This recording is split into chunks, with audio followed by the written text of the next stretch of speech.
Uma perspectiva pentecostal de missões. Este é o tema de nossa lição do próximo domingo, a lição de número 5.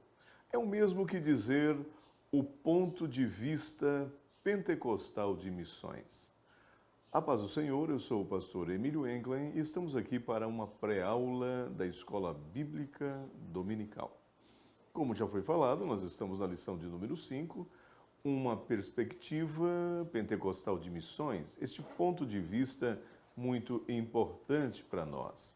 O textuário de nossa lição diz assim: mas recebereis a virtude do Espírito Santo, que há de vir sobre todos vós, e ser-me-eis testemunhas, tanto em Jerusalém como em toda a Judéia, Samaria e os confins da terra.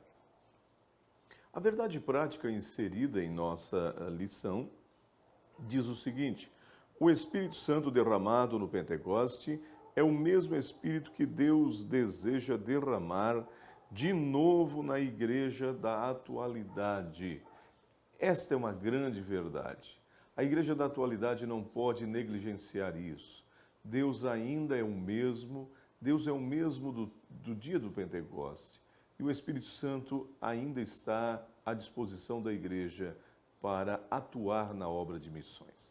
Introduzindo então a nossa lição, e só lembrando que a leitura bíblica em classe, ela é feita no capítulo 2, versículo 1 ao 8 de Atos, e depois o versículo 14 ao 18.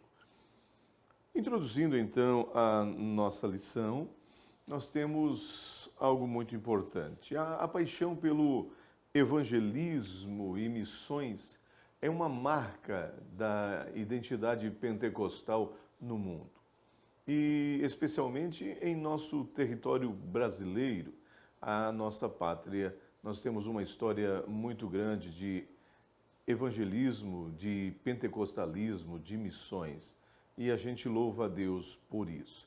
Essa prioridade no reino de Deus, sob a dependência do Espírito Santo, é a causa do crescimento, do sucesso da obra de Deus em todo o mundo.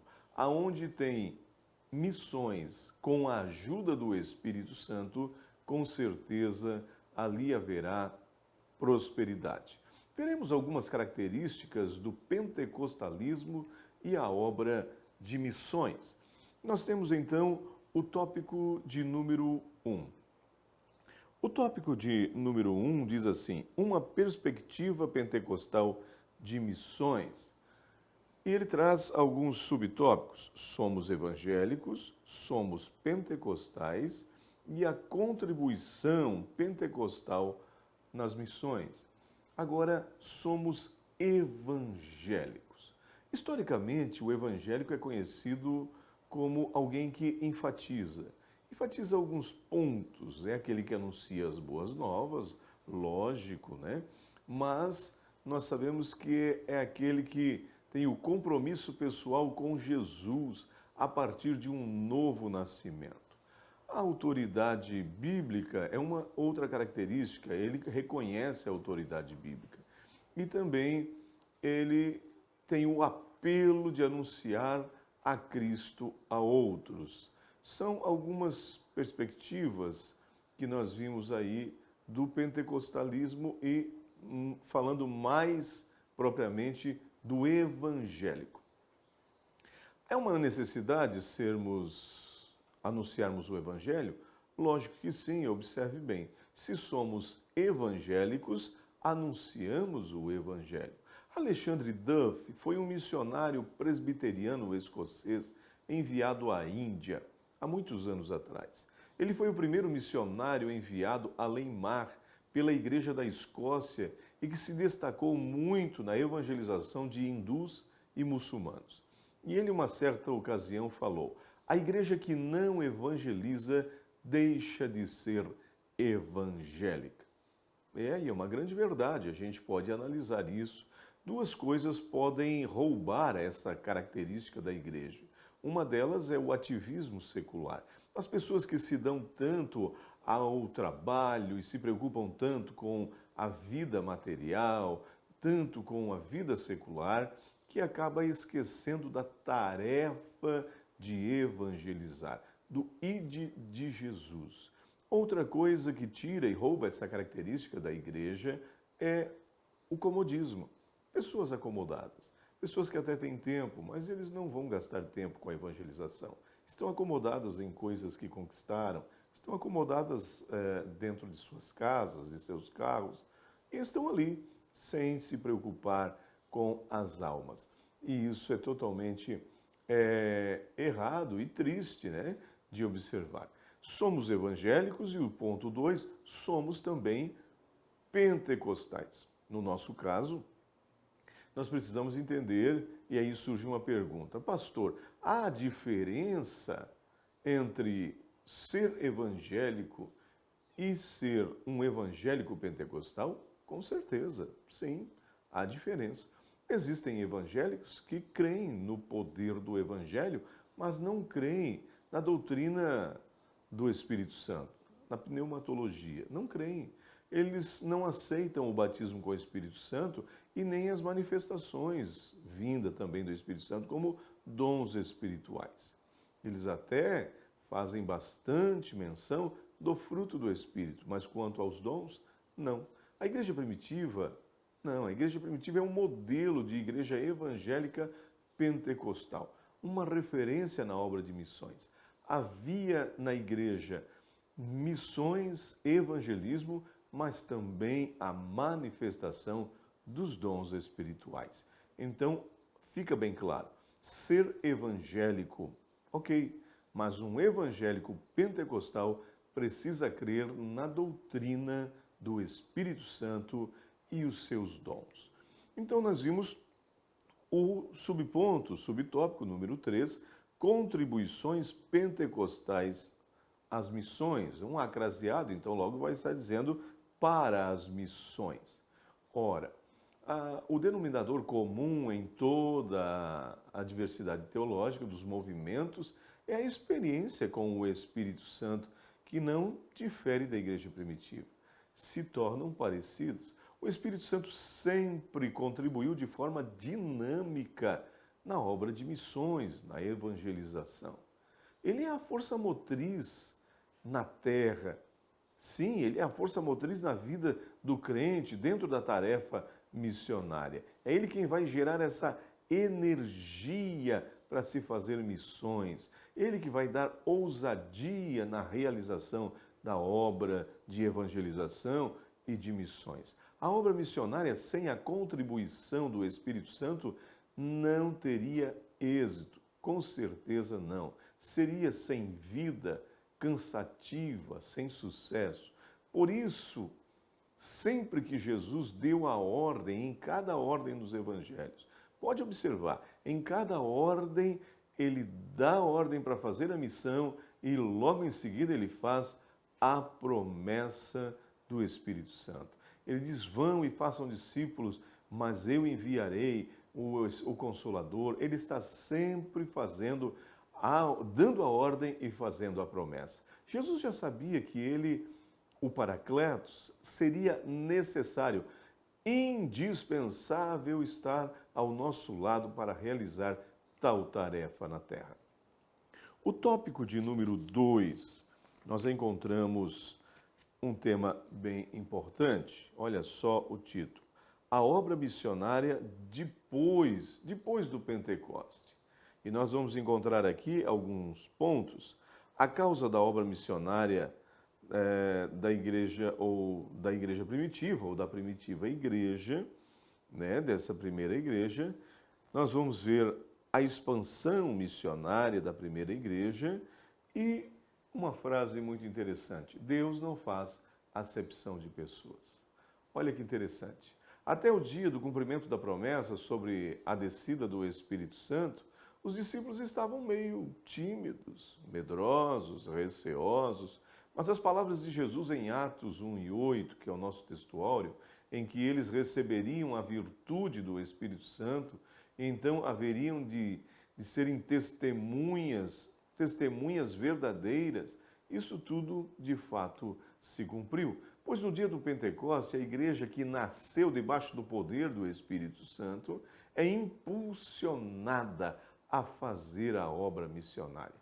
Isso gerou uma ousadia, coragem e tanto ânimo que foi a época em que, mesmo debaixo de perseguições, a igreja mais cresceu. Teve um crescimento de causar admiração. No capítulo 2 e o versículo 42 de Atos, nós vimos que Lucas pinta com cores muito vivas o modelo desta igreja, as características desta igreja. E aí mostra as razões do crescimento dela. E somente uma palavra eu vou extrair desse texto que podemos resumir o porquê cresceu tanto. E perseveravam. É o segredo do crescimento. Não desistiam tanto. Não que não houvesse desviados, não que não houvesse aqueles que desistissem, mas era muito pouco. Hoje se desviam e desistem por pouca coisa. Num dia você vê o pregador lá, cheio de Deus, no outro dia ele está postando fotos que estão claramente dizendo que ele não está mais crendo naquilo que ele pregou. Então, lembre-se disso. Há um segredo: perseverança. Persevere naquilo que você propôs ao coração. Perseveravam na oração, perseveravam no ensino da palavra, perseveravam na comunhão, não deixavam os irmãos, continuavam firmes, mesmo debaixo da perseguição. O segundo ponto, aqui nós vimos a expansão missionária da primeira igreja. Depois de serem cheios do Espírito Santo, os discípulos puderam compartilhar mensagens do Evangelho de Jesus Cristo com outras pessoas. E isso passou das fronteiras da Palestina. E nessa missão, Deus pôde contar com vários vasos, vários instrumentos, homens e mulheres que contribuíram para a expansão da igreja primitiva. A igreja atual ainda precisa de homens e mulheres que se prontifiquem, que possam dizer: eis-me aqui, envia-me a mim, que se coloquem à disposição do reino de Deus para alcançar almas antes que o arrebatamento da igreja chegue. O ponto de número 3, ou subponto, diz: Deus não faz acepção de pessoas. E esta é uma grande verdade. Quando a gente olha para o Antigo Testamento e vê Raabe sendo alcançada, quando a gente olha para o Antigo Testamento e vê Ruth sendo alcançada e outras pessoas, você chega à conclusão que mesmo antes da graça, Deus não faz acepção de pessoas. A frase acima citada, que nós acabamos de falar, ela foi pronunciada por Pedro. E por que Pedro chega a esta conclusão? Após uma visão no terraço, que ele está vendo uma visão onde o Senhor mostra animais puros e impuros, e o Senhor ordena para que ele coma, e ele, ainda zeloso da lei, questiona o Senhor, e o Senhor diz: não torne impuro aquilo que eu purifiquei. Ele entende o que o Senhor está querendo dizer. Logo após, ele recebe uma ordem: vá à casa de Cornélio. Ora, Cornélio não era um judeu. Cornélio era um centurião romano. Pedro foi, obedeceu, e ao chegar lá, percebeu que Deus estava agindo na vida de Cornélio e de sua família. Então ele fala esta frase: eu percebo que Deus não faz acepção de pessoas. E ele chegou a essa conclusão. O apóstolo Paulo foi um dos grandes missionários também que levou o evangelho ao povo gentil, provando que Deus não faz acepção de pessoas. Então, com isso, a igreja crescia em números. E começou a crescer não somente entre os judeus, mas entre os gentios também. A igreja crescia diariamente, a igreja crescia por adição de vidas, a igreja crescia por ação divina. Vejamos um crescimento da igreja primitiva em números. Vamos buscar as estatísticas. Atos capítulo 1, versículo 15, 120 membros. Atos 2 e 41, mais 3.000 membros, ou quase 3.000 membros. Atos 4 e 4, mais 5.000 membros. Atos 5:14, uma multidão é agregada à igreja. Atos 6:17, o número dos discípulos é multiplicado. Em Atos 9:31, a igreja se expande para fora da Judéia e vai para Samaria e vai para a Galiléia e fora dali, e a gente vê esse crescimento tremendo. Atos 16:5, a gente vê que as igrejas começam a ser estabelecidas no mundo gentílico, no mundo inteiro, estabelecidas e fortalecidas. Tópico de número 3. A ação do Espírito Santo e a obra missionária. A função do Espírito Santo na obra missionária. Bem, nós já demos uma pincelada um pouquinho antes e agora voltamos a enfatizar a atuação do Espírito Santo na obra missionária. Afinal, estamos falando de missões do ponto de vista pentecostal. Este é o assunto vertebral, é o assunto tema da lição número 5. Tratando da função do Espírito Santo, lemos Jesus falando em Lucas 18, ou 4:18. E o que ele diz? O Espírito do Senhor está sobre mim, pois me ungiu. A unção é uma das funções do Espírito Santo na obra missionária. O missionário, aquele que anuncia a palavra de Deus, precisa da unção para enfrentar as forças que se travam na frente dele. Agora observe o hino que Mara Lima já canta há muito tempo. Qualquer coisa vira arma nas mãos de quem tem unção. Uma queixada mata 1000, uma capa abre o rio, e assim foi no Rio Jordão. Ela continua dizendo, uma pedra vira bala. Com trombeta, terra abala. Apenas a trombeta. Não, era a unção que estava presente ali. A muralha ou muralhas vêm ao chão. Lembre-se de uma coisa, unção não se compra. Unção se adquire na oração e comunhão com Deus. Atos registra a ação do Espírito Santo como um agente direcionador da obra missionária, impedindo os missionários de viajarem para uma direção e redirecionando para outra. Na igreja de Antioquia, ele mostrou que estava no comando. E disse o Espírito Santo, apartai-me a Barnabé e a Saulo para a obra que eu os tenho chamado. O ponto 2 diz assim, ou subponto, o Espírito Santo capacita a igreja e capacita para a obra de missões.